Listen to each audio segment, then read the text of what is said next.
Nandito kami guys sa Erwin, Takbiran. Dahil advance na namin yung birthday ng asawa ko. Ito kumain kami, medyo salo with my friends also. Sige lang ate.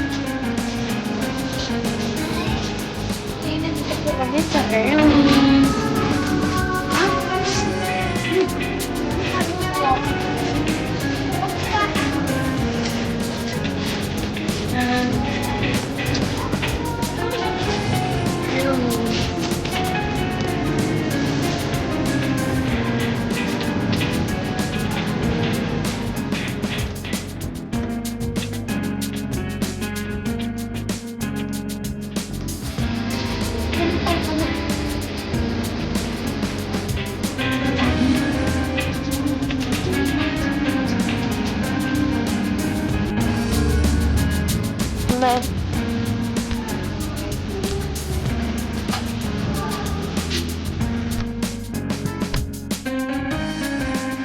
Takbiran.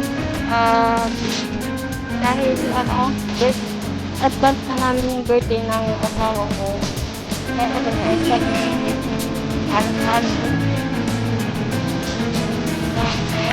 also. Kailan natin